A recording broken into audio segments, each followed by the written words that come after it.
in response, I'm going to give you a very special greeting.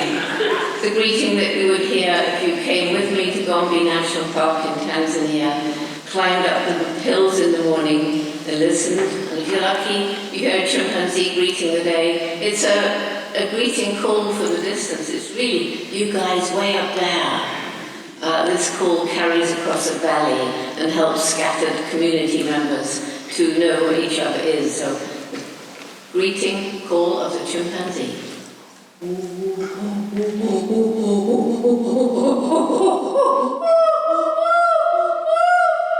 Hello.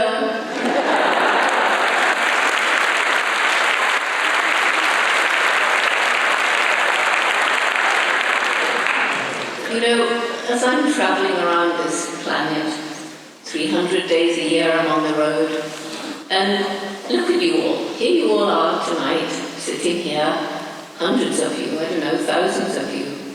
And I so often ask myself, how on earth did this all happen? And why did it happen to me? And I often think about a story, a fable, that my mother used to tell to me and my sister when we were growing up. And it's a story that I think many of you know, how the birds came together to have a competition to see who could climb the highest. And the mighty eagle is sure that he can fly the highest with those great strong wings. He goes up, and gradually the other birds get tired and start drifting down towards the ground.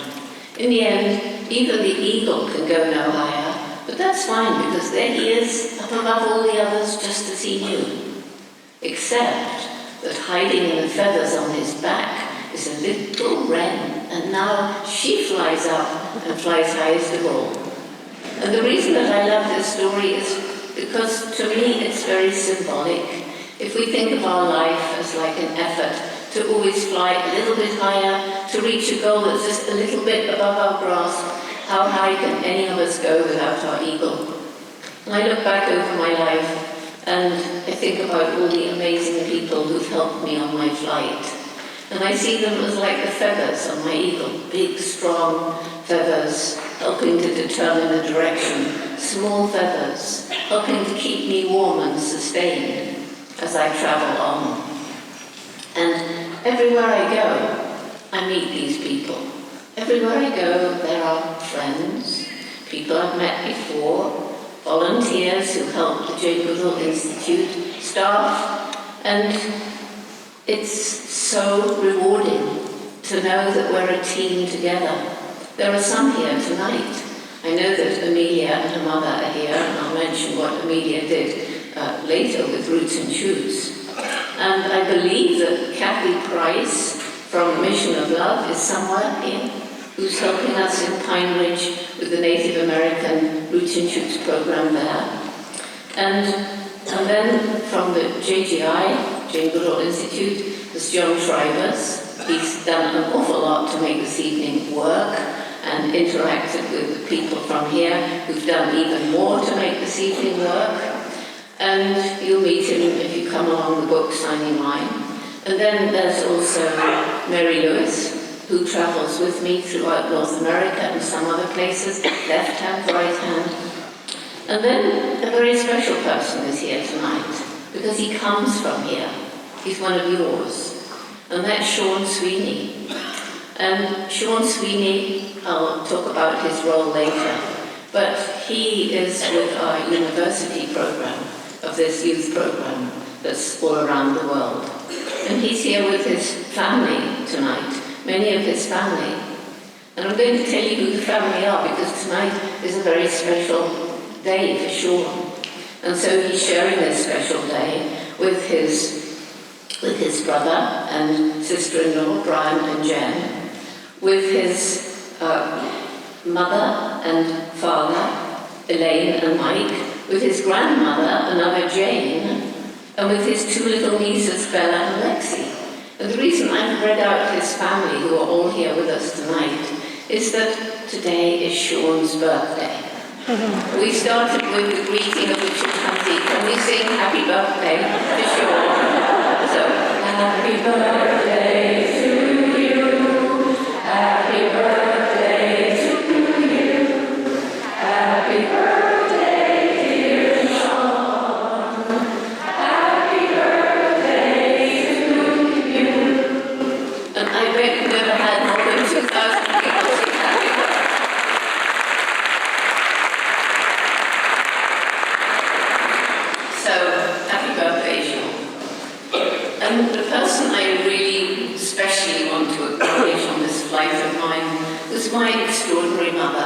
She supported me when I was a child in my passion for animals.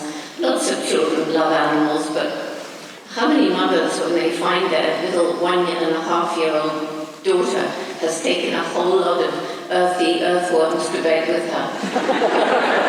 Instead of getting angry and saying, throw these dirty things out, she said very gently, Jane, if you leave them here, they'll die. They need the earth. And so together we carried them back out into the garden. And when I was nearly 5, we lived in town, we lived in London, and we went to stay for a holiday in the country. And on a farm, for the first time, this animal-loving little girl from the city was face-to-face with cows and pigs and horses. I can remember it vividly. And I had a job to collect the hens' eggs. And in those days, there were no cruel battery farms. The hens pecked around in the farmyard the way hens should.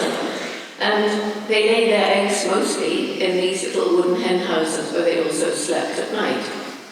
And so I was putting these eggs into my little basket. But you know, it's the size of an egg, roughly. Where was the hole? Where the egg came out of the hen. I couldn't see a hole like that. And apparently I was asking everybody, and nobody told me to my satisfaction. So I decided to find out for myself. And I remember seeing this hen climbing up into her little hen house and thinking, she's going to lay an egg. And I crawled after her. Well, that was a mistake. With squawks of, I suppose, fear, she flew out.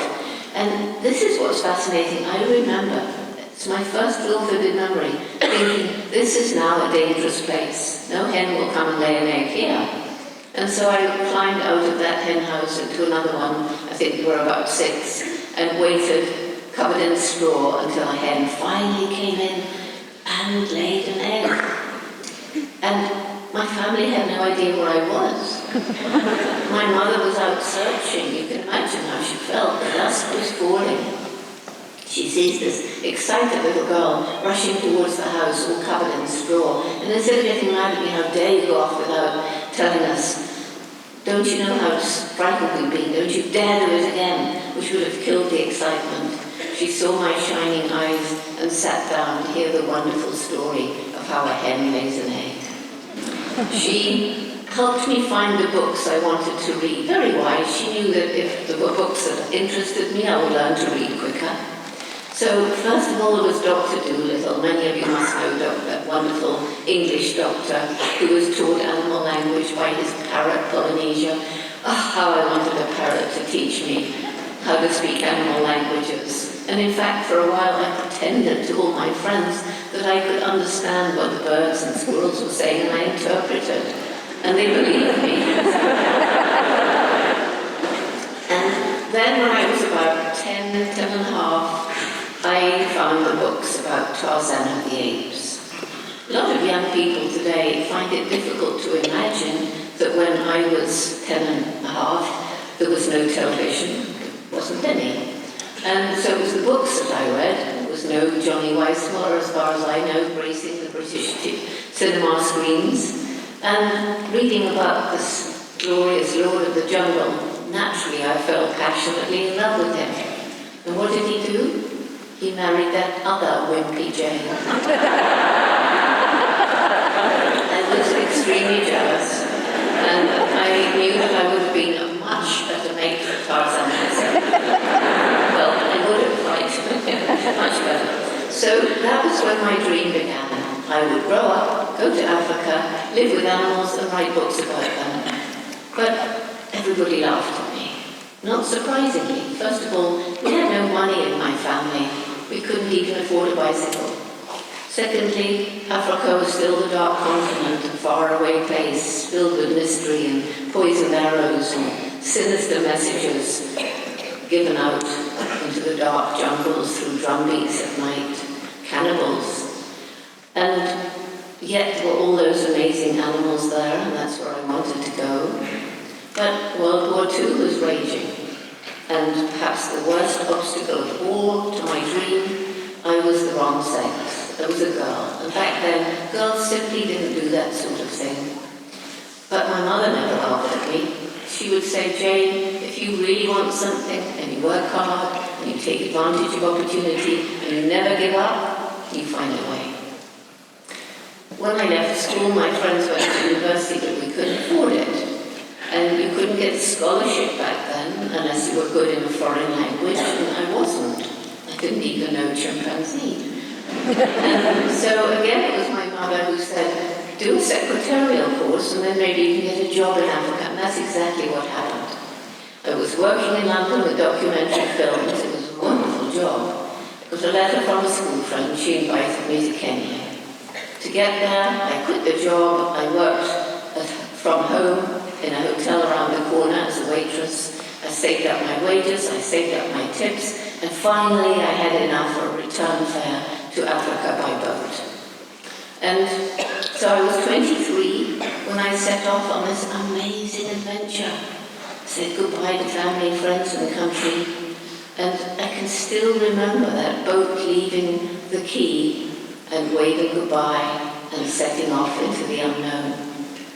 And I like to think of every day as like an adventure because we never know what's going to happen.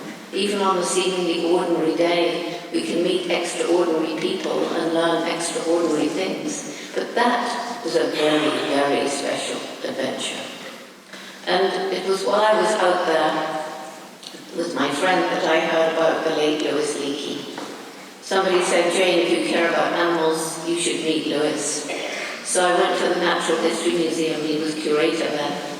And I remember him asking me so many questions about the animals there. But I'd gone on learning about African animals. I spent hours in the Natural History Museum in London, so I could answer many of his questions. And I think this impressed him, that this young girl with no degree of any sort, straight up from England, knew so much about Africa and its animals. So he gave me a job. Basically his secretary. See how wise my mother was? And that enabled me to go with him, his wife, one other young English girl and a couple of Kenyan workers to a place that at that time was absolutely remote, Olduvai Gorge. Louis Leakey spent his life digging up the fossilized remains of Stone Age man in different parts of Africa. And Olduvai was a place that he and his wife believed they would find one of the earliest forms of humanity. And they went back each year for 3 months, but it was an expedition on a shoestring because nobody else believed them. And for me, it was just magic because, after the hard day's work, chipping away at the hard soil under the hot sun looking for fossilized bones of animals, because no human had yet been found there, although a human would be found there the very next year. But because no humans had been found there, this place was absolutely remote. There wasn't even a trail going to it. And after the hard work of the day, Julian and I could walk out on the plains, and we came face to face with giraffes and zebra, and one evening a young male lion and a rhino. And I think this is when Louis Leakey decided I was the very person he'd been looking for to go and learn about our closest living relatives. He believed that if we could learn more about chimpanzees in their natural habitat, it would help him to better understand how the humans whose fossils he was searching for might have behaved. Because you can tell a lot about what a Stone Age human looked like from the fossilized limbs and skull. You could tell about the food from the wear on the teeth. You could tell about the kind of life from the artifacts found on the living floors, but behavior doesn't fossilize. And he argued that if we found behavior that was the same or similar in human beings today and chimpanzee beings today, that if indeed there was a common ancestor about 6 million years ago, an ape-like human-like creature, that perhaps that behavior common to us today was present in that common ancestor and therefore a part of human evolutionary history. That's how he liked to imagine his Stone Age men and women behaving. Because of course, any textbook about human evolution that you pick up today usually refers to chimpanzee behavior as a possible model for how early humans behaved. and very often specifically mentions the Gombe chimpanzees. So that's how it all began. But it wasn't easy for Lewis to find the money for me to start, because who was going to give money for this young untrained girl? Eventually he found a wealthy American businessman who said, all right, Lewis, here's money for 6 months, we'll see how she does. Second problem, at that time, what is Tanzania today, where the Gombe Stream National Park is situated, was Tanganyika. It was part of the British colonial empire. And the British authorities were absolutely not prepared to agree for a young English girl to come and live in a potentially dangerous, hostile jungle. But eventually, because Lewis Leakey persisted, they said, all right, but she must bring a companion. So who came? Who volunteered? That same amazing mother. She packed up her life for 4 whole months. And she came with me. And this was no lush, plush safari. This was absolutely, really down to the bare bones. We had so little money. And so we shared an ex-army tent. And in those days, the tents didn't have your nice fancy zipped-in, built-in ground sheets with mosquito netting. You rolled up the bottom to let the air in, and you had a piece of canvas on the ground as a ground sheet. And the spiders could come in, and the snakes could come in, and the centipedes could come in, and they did. And I didn't mind, but my mother did. I didn't worry about that. And so, anyway, finally we arrived, and every day I was up, climbing up the mountains, and I was getting, it was a strange situation, because on I was living my dream. On the other hand, the chimpanzees are very conservative. They'd never seen a white ape before, and they would take one look and melt into the vegetation. And so although I'm in my dream, and being out there in the forest was magic, I knew that if I didn't see something really exciting before the 6-month money ran out, that would be the end, and I would have let Lewis down. No more chimpanzee study. Failure. It was my mother in those early days who boosted my morale, because she'd say, but Jane, think what you are learning. You're learning how the chimpanzees move around in small groups and occasionally join together with great excitement when there's a delicious food somewhere. You're learning how every night they bend down the branches to make a sleeping platform or nest. You're learning something about the foods that they eat.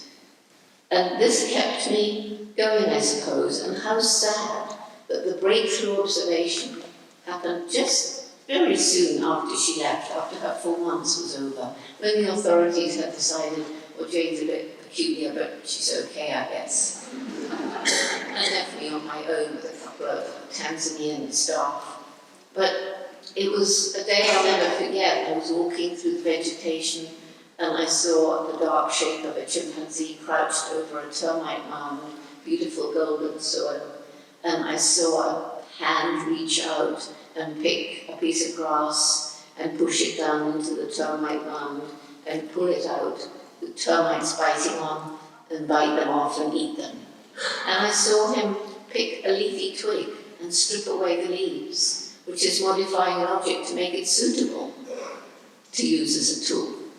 And he was using tools and making tools. It was the chimpanzee who had begun to lose his fear before the others, David Greybeard. Of all time, looking back over these 50 years, David Greybeard is my favorite. And the reason that this observation was so exciting is because back then it was thought that humans and only humans used and made tools. We were described as man the tool maker. And Lewis Leakey, when I sent him a telegram about what I'd seen, sent a telegram back saying, well, now we shall have to redefine man, redefine tool, or accept chimpanzees as humans. When I look back over these 50 years, I think it's unquestionable that it's ways in which chimpanzees are so like us that is so striking. And as the years have gone by, more and more ways in which they're similar to us have become apparent. For one thing, there's the biology. Back then, in 1960, we really didn't know the extent to which chimpanzees were like us biologically, that the DNA of humans and chimps differs by only just over 1%. That you could get a blood transfusion from a chimpanzee if you matched the blood group, but you couldn't from a gorilla.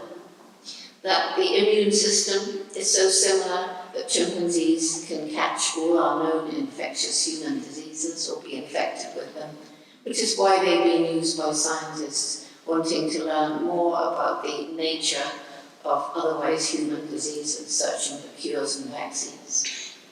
The chimpanzee brain, like that of the other great apes, is almost the same as ours, it's just a bit smaller. And so it's not surprising that they can accomplish intellectually things that we used to think were unique to us, like tool using and tool making. And over the years we've learned more and more, often from captive studies, in just how many ways they can do things that we used to think only we could do. I think, I'm sure there's yes, we have some ASL, American Sign Language, down here in the front. Some of you can't see. But chimpanzees can learn more than 400 of these signs that are being demonstrated in the front. And they can use them when they communicate with each other as well as their teacher. And that's just one of the intellectual feats that they're capable of. So, for me, of course, the fascinating part was the similarities in behavior. And these are quite remarkable. For example, the non-verbal communication. I demonstrated a call. There are many calls. They mean many different things. Other chimpanzees understand. But they also communicate with touch, posture, gesture. Two chimpanzees greeting, may kiss, embrace, hold hands, pat one another on the back. Two chimpanzees threatening one another, may spider, shake the fist, may throw rocks, may wave branches and use them as clubs. They tickle one another and they laugh.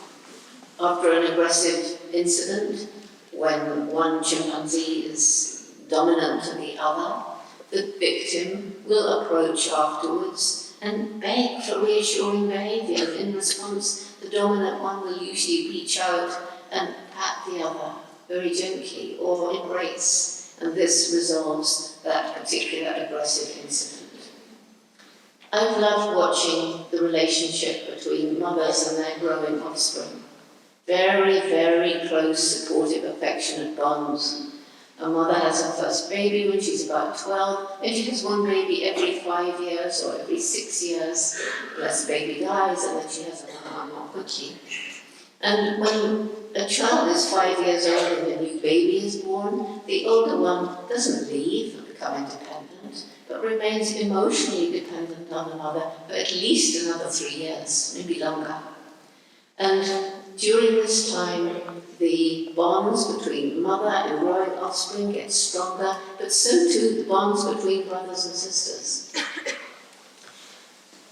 It was a bit of a shock to me to find that chimpanzees, so like us, but I thought rather nicer, can also show violent and brutal behavior.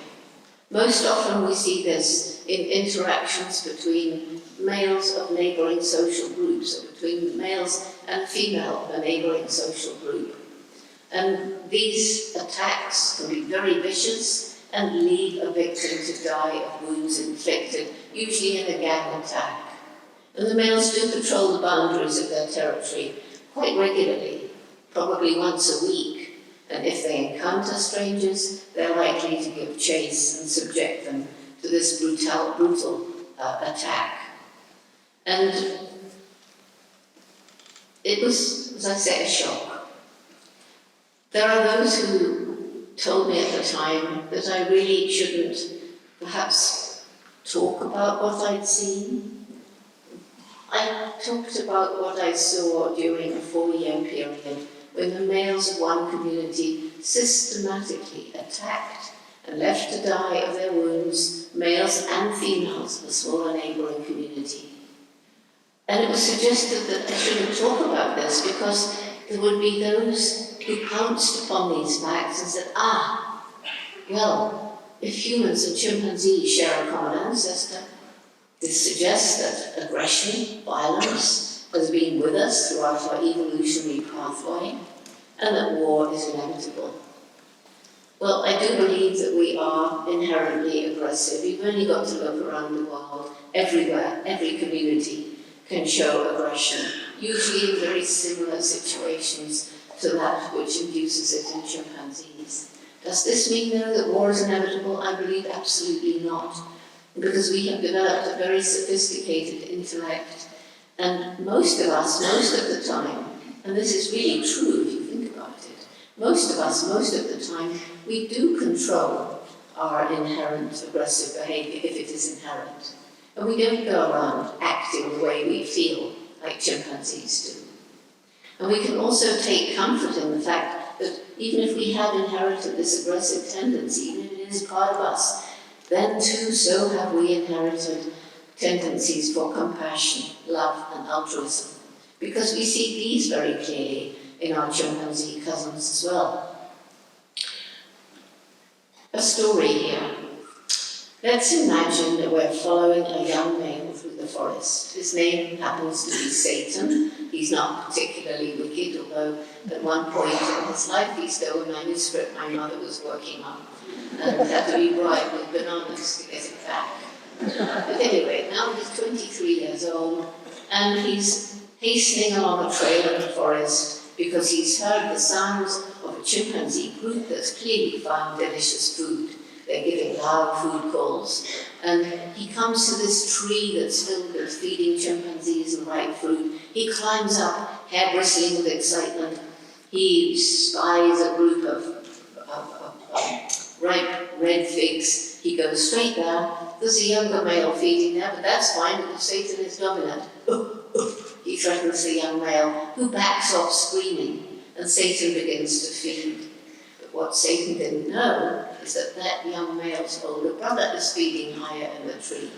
And hearing his kid brother in trouble, he comes swinging down. And now the two brothers, one is 3 years younger than Satan, one is 2 years older than Satan, they attack him. And now he screams. And to my amazement, a very ancient female, who must be at least 50, chimps can live to be way over 60. And her teeth were worn to the gums, and she doesn't have so much hair left, and she's a bit shriveled with age. And she's been feeding peacefully high in the canopy, and now she swings down and drops her frail little self onto these 3 big battling males. With her little hand, she starts hitting those 2 brothers. And I think they were so surprised that they stopped attacking Satan. They mildly threatened her, and Satan got away. And that was Satan's ancient mother, Sprout. So that's just one example of these supportive bonds that develop between family members. And we know now that if a mother dies, if there's an older brother or sister, a little orphan infant will be adopted and sometimes have his or her life saved. But sometimes if there's no immediate relative, a non-related adult or adolescent will look after such an infant and save its life. True altruism. How sad that these chimpanzees who taught us so clearly that we are not the only beings with personalities, minds and feelings should be facing extinction. There were about between 1 and 2 million chimpanzees when I began in 1960. Today, there's no more than 300,000, and they're spread across 21 nations. And in many cases, they're in small, isolated patches of forest with very little hope for long-term survival because of genetic isolation. And this has happened because of the inexorable growth of human populations, because of habitat destruction, and because of the growing bushmeat trade. Initially, chimpanzees were hunted, shoot a mother to catch the baby for the live animal trade. There's not so much of that anymore, although that did take a tremendous toll in the early 1900s.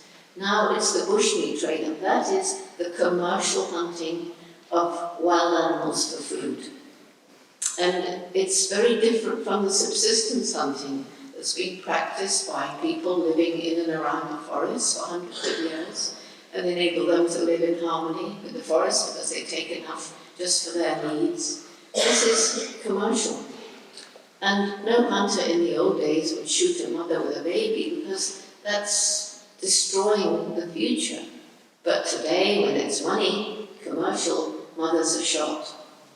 And this entire trade is absolutely unsustainable. Tons and tons and tons of bushmeat is being taken out of the African forests, other parts of Africa and Asia and South America as well, but now we're talking about Africa.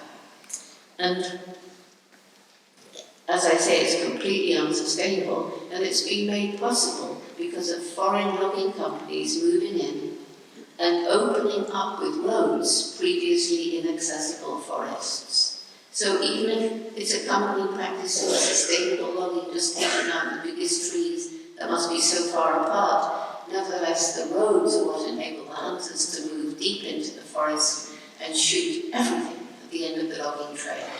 Elephants, gorillas, chimpanzees, monkeys, birds, bats, anything that can be smoked or dried in the sun, put on the logging trucks and shipped off to the towns where the urban elite will pay more for this bit of bushmeat than they will for chicken or goat. They say it's their culture. And it is so unsustainable. The Gombe chimpanzees, these so famous chimpanzees, they are not anywhere near the bushmeat trade, but they have suffered tremendous habitat destruction. When I arrived at Gombe in 1960, and right the way through the 60s, you could go along the edge of Lake Tanganyika by boat. Gombe National Park is right on the eastern shore of Lake Tanganyika, opposite Congo. And you would see forest right the way along, just a few villages, the occasional tiny town like Kigoma. And if you climb up the rift, it's part of the rift escarpment, and you looked out to the east away from the lake, you would see chimpanzee habitat stretching as far as you could see. But when I flew over this area in the early 90s, I was utterly shocked to find that outside the tiny 30 square mile national park, it's the smallest in Tanzania, all the trees had gone. The only ones left were in really steep valleys where even desperate farmers couldn't try to cultivate the steep slopes, and even women desperate for firewood, which is the only way they can cook, couldn't climb to get firewood. And the question came to my mind as I looked down from this little plane, how can we even try to save the chimpanzees when the people are living in such terrible conditions? It led to our program, Take Care, which has been an incredibly successful program. It's TACARE. It's a holistic program to try to improve the lives of the villagers. Initially, instead of a group of white people going into an African village and telling them, we're really sorry for you and this is what we're going to do to make your lives better, which has been, unfortunately, the way that so much well-meaning aid has been delivered to the developing world. This was a team of Tanzanians carefully selected by our project manager, who would go into the villages and sit with the elders in the traditional African way and ask them, what do you feel would best improve your lives? And it was nothing to do with conservation. It was about education for their children, better health, particularly for women and children, and also to grow more food. So that's where we started. And gradually, the Africans in the 12 villages where we began came to understand that we really did care about them. And gradually we were able to introduce more of the ideas that we had that might improve things, not only for them, but for their environment. Ways of reclaiming overused farmland so that in 2 years it's productive again. Ways of using the same piece of land so that it can grow 2, 3, or even 4 times more food without artificial chemical fertilizers and pesticides. And we worked with groups of women, offering them opportunities to take out tiny loans, the microcredit system. We modelled it on the Grameen Bank, started by one of my all-time heroes, Mohammed Yunus in Bangladesh. And these women take up a tiny loan for a project which they must show is environmentally sustainable, won't harm the environment. And they pay back, the rate of payback is very, very high. But when they've paid back, they can take out another loan, or maybe they don't need to, but whatever. Then they take ownership of their own project and they are proud. And we give scholarships to help keep girls in school, because it's in the poor parts of Africa, it's the boys who get the preference. And we concentrate on women and girls because all around the world, it's been shown that as women's education improves, family size tends to drop. We provide family planning information, AIDS education, some information about women's rights. And the wonderful thing was that when we went into these villages with family planning information, they all said, why didn't you come before? Because the culture's changed. No longer is it true that in your old age your children will farm the land around you and look after you, but because of the overpopulation of the area, there is no land for your children, and they go off to try and find jobs in the cities, and very often they fail. So in your old age, your tiny plot of land, there are your children coming back and begging to share the food that you can grow. So it would be totally irresponsible of us to help them grow more food and to help them in all these other ways if we weren't also addressing the very problem which caused the difficult situation in the first place. This program is now in 42 villages. We've been told that it's perhaps the best of its kind in Africa. It's certainly one of the best of its kind in Africa, and we're replicating it around other wilderness areas where there are chimpanzees in different parts of Africa, where the Jane Goodall Institute has programs. We're also looking after orphan chimpanzees whose mothers have been shot by the hunters. It's illegal to hunt and shoot a chimpanzee, but nobody much cares. But you can't persuade the government to confiscate. You can't put these little infants back in the forest, they will immediately die. We have to care for them, it's expensive. I've been criticized for spending dollars on looking after individuals rather than protecting the wild chimps, but actually we do both. And people who come to see these orphans, the local people will usually go away saying, I'll never eat a chimpanzee again, I didn't understand how like us they are. And around all of these sanctuaries, 4 of them, we're introducing the Take Care program to improve the lives of the people living there. So, in Africa, we're working very hard to try and address some of the problems that are affecting the chimpanzees. And I began to really learn about what's going on in Africa in 1986 at a big conference, when for the first time people who've been studying chimpanzees across Africa came together to discuss chimpanzee behavior. And we had one session on conservation. And I think all of us were shocked because I knew that there were problems around Gombe. I had no idea the extent to which right across Africa chimpanzees were vanishing as habitats were destroyed, human populations grew, and the bushmeat trade took hold. And I went to that conference as a scientist. By this time I had my PhD. Lewis made me go to Cambridge University for a PhD. He said we didn't have time to mess about with a BA. So I set off and managed to get the PhD anyway. And so I went to this conference in 1986. I was having such a perfect life out in this beautiful forest, learning about these amazing chimpanzee beings, doing some analysis of data, which I loved, writing books, and doing some teaching at Stanford University once a year. But I left that conference as an activist, partly because of what I learned about the plight of chimpanzees in Africa, partly because we had a session on ways in which chimpanzees were being treated in medical research labs, in training for circuses and entertainment, and about the pet trade. And since that day, that time in October '86, I haven't been more than 3 weeks in one place ever since. And I began traveling, talking about chimp plight, of course, in Africa. And while I was traveling around Africa, I was always learning more and more about the problems of the African people.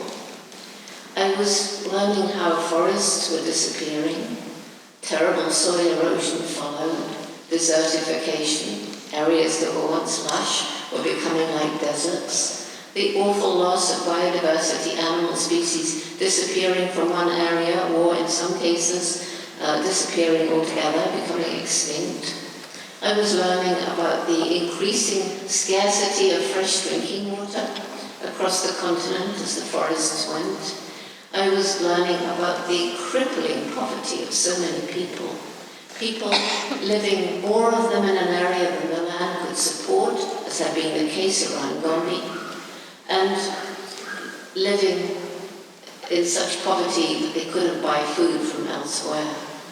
I was learning about the ethnic violence. I was learning about the discrimination against women. And of course I realized that these same kind of problems were going on in other parts of the developing world.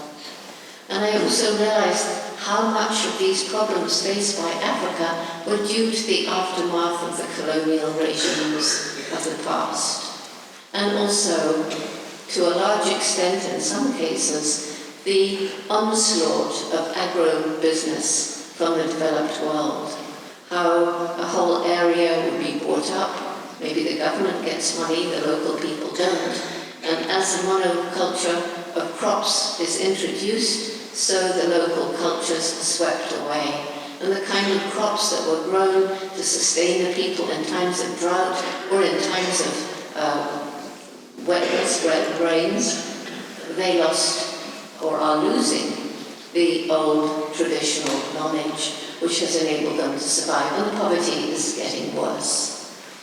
So I thought, well, I better start traveling also in North America, because a lot of problems come from North America.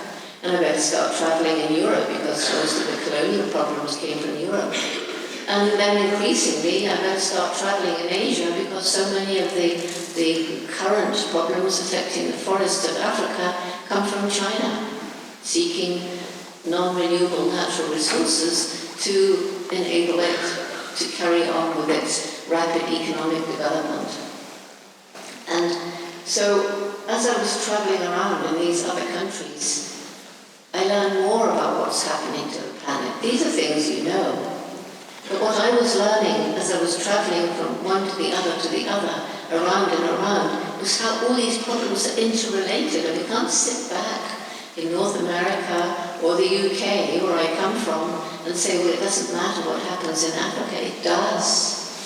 And we know for a fact that cutting down the Great Congo forests of the Great Congo Basin or of the Amazon Basin, we know that it's having a terrible effect on global climate, because these great forests are carbon sinks. They sequester carbon dioxide.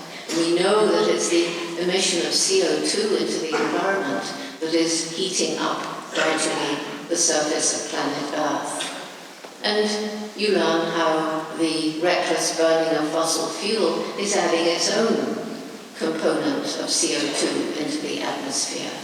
And what people often don't think about is as more and more people want to eat more and more meat, and more animals are intensively farmed, it's not just the usually really cruel situation for these animals, who are sentient beings after all, but it's the fact that vast areas of rainforest are cut down to grow grain or to provide grazing for these animals.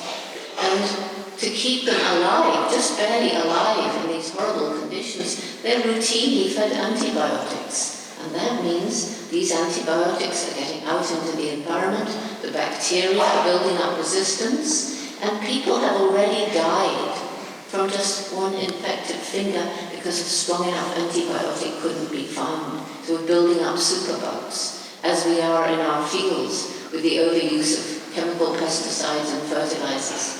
So basically what I'm saying is that we really have conspired together to create a very, very damaged earth, a beleaguered earth, an earth that is crying out for help in many cases.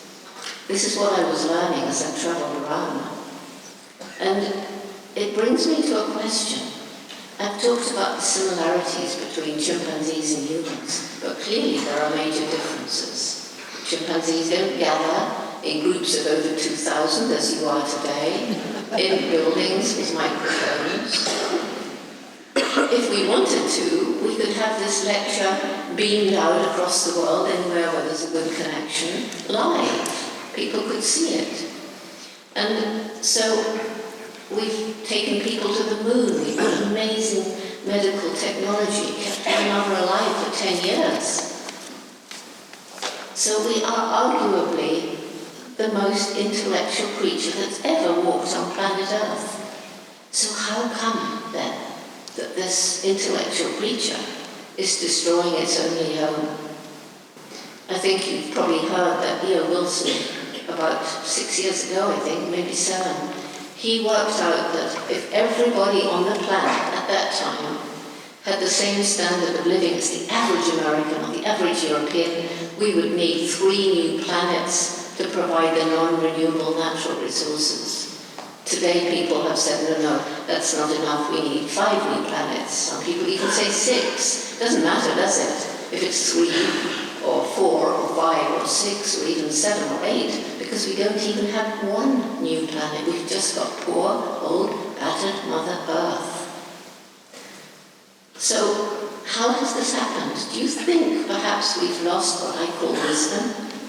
And I'm thinking of the wisdom exemplified by the indigenous people, others too. But the indigenous people, the Native Americans, would make a major decision based on how will this decision we make today affect our people generations ahead. And how do we make decisions today? Some people think that way, but only too often decisions are made, how will this affect me now, me and my family now?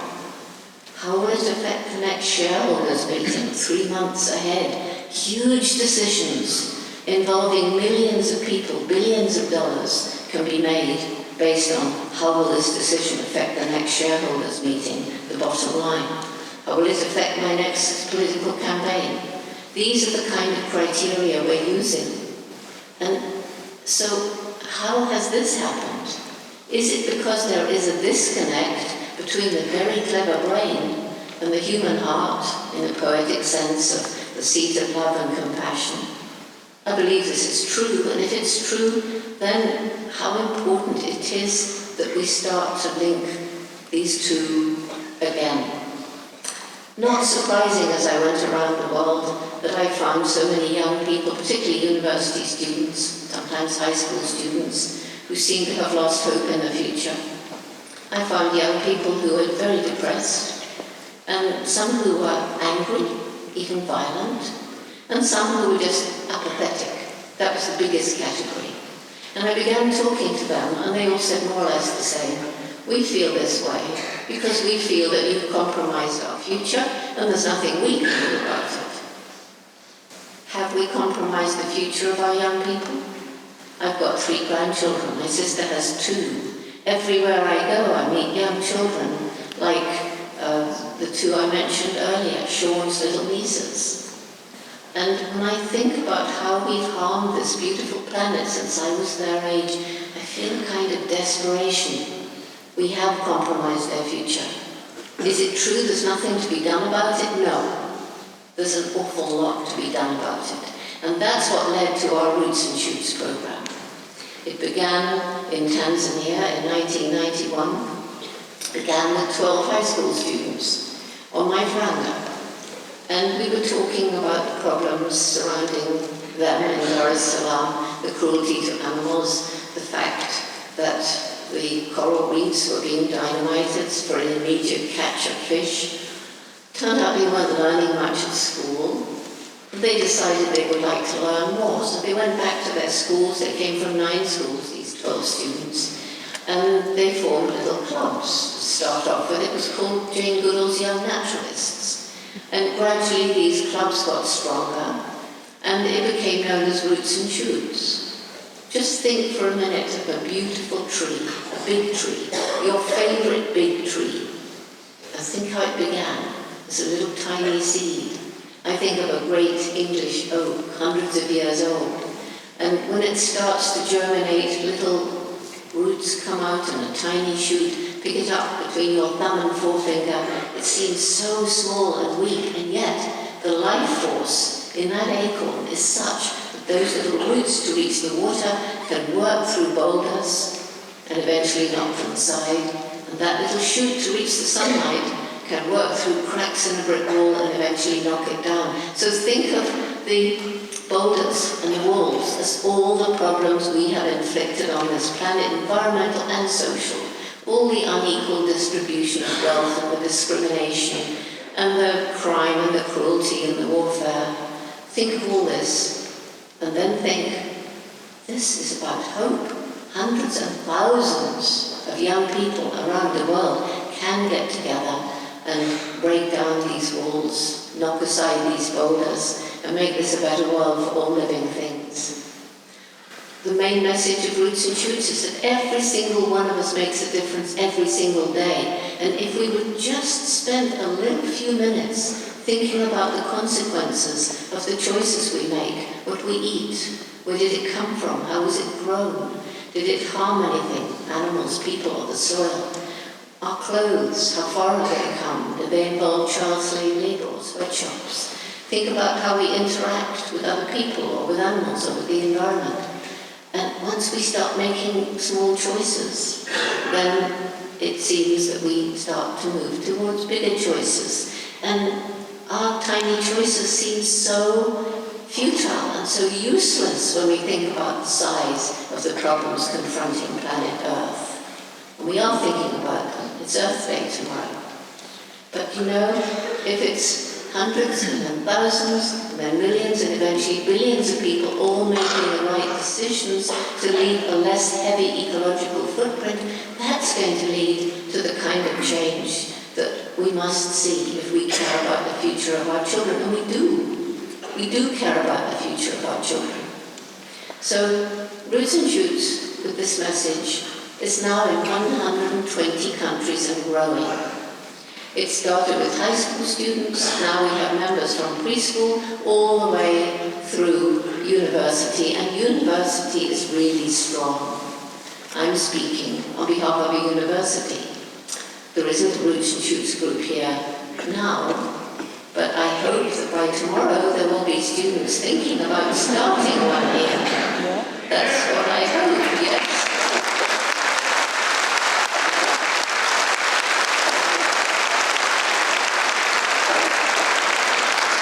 So I've already mentioned Sean Sweeney, and he is the director of our Roots and Shoots University program, which is now throughout the world. And these young people are linked together a lot of the time electronically, face-to-face when we can.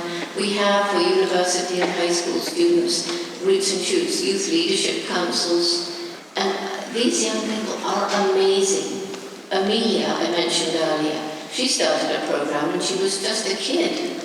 And it was a wonderful program called Amelia's Wild Animal Friends. And she's still passionate about Roots and Shoots. I've spoken to people who have been with the Roots and Shoots program for years. Some of them are alumni. They've left school, they've left university, but they keep the philosophy in their lives. And when I ask some of these people, what did Roots and Shoots really mean for you? They say, well, first of all, we found it made us feel good to do something to help. Secondly, we felt sometimes alone because we didn't think anybody else cared about what we cared about. For example, a young woman who cared about dogs in China. And since joining Roots and Shoots, we found that there are hundreds of other young people who care about the same thing. It gives us strength. They basically all said, we have fun doing these things with our friends and sharing the passion. One young man said, what I love about Roots and Shoots is I know anywhere I go in the world, if there's a group of Roots and Shoots, I shall have found my family. So even if I know nobody there, I shall have found my family. And every group of Roots and Shoots is tackling 3 kinds of projects to make the world better. The animals, the people, but the environment we all share. It's completely holistic. And every Peace Day in September, around the world, Roots and Shoots groups are flying these giant peace doves made out of recycled sheets with 20-foot wingspans, flying on long poles from the tops of mountains, on the sea, on rivers, tops of buildings, parades through city centres, out in the country. It's very, very moving and very, very meaningful. And I hope a lot of you will check out rootsandshoots.org and see what's going to go on this September. Because the goal here is to get a critical mass of youth who understand that there are more important things in this life than just money. This materialistic society doesn't necessarily make us happy. In fact, it isn't very satisfying. And we do need money to live, at least in our society, but we shouldn't live for money. And if we have young people with this philosophy, being the next doctors and lawyers, the next parents, the next teachers, the next politicians, then we'll start to see the kind of change that we must see if we care about our grandchildren and theirs. So my reasons for hope, the youth everywhere I go, young people with shining eyes wanting to tell Dr. Jane what they've done to make this a better world. The human brain, we're a problem-solving species. When our back is to the wall, our brains work overtime. And now around the world, science is coming up with all kinds of innovative, alternative ways of doing things for business, for us in our individual lives, so that it will be less harmful to Mother Nature, like alternative energy. And individual people are living in a different way as they think about their own progress through life, their own impact on the environment. My third reason for hope is the resilience of nature. Places that have been absolutely destroyed can be given another chance. Animal species on the brink of extinction can be rescued.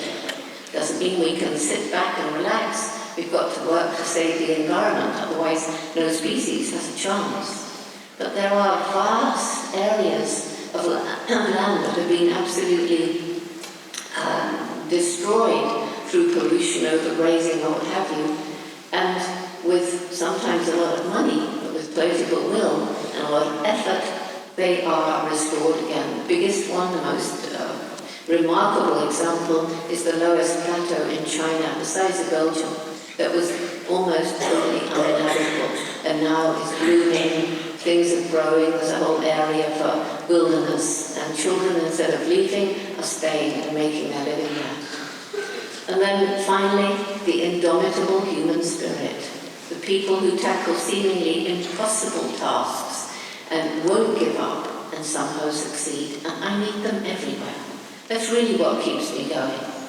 People of all ages, people of all walks of life, people in all countries. Amazing, wonderful people, overcoming physical disabilities, inspiring those around them, overcoming tremendous social problems, and leading lives that are absolutely incredible. And people like Nelson Mandela, imprisoned for 17 years and emerging with the power to forgive, so that he led his nation out of the evil regime of apartheid with no bloodbath. So these are my reasons for hope. Do I really have hope? People always ask me if I really have hope. And I wouldn't stand here and tell you that I have if I didn't have. But it does depend on us. We've all got to get involved in this. Even if it seems tiny and insignificant, I promise you it's not, because accumulatively we're going to make the difference that we must.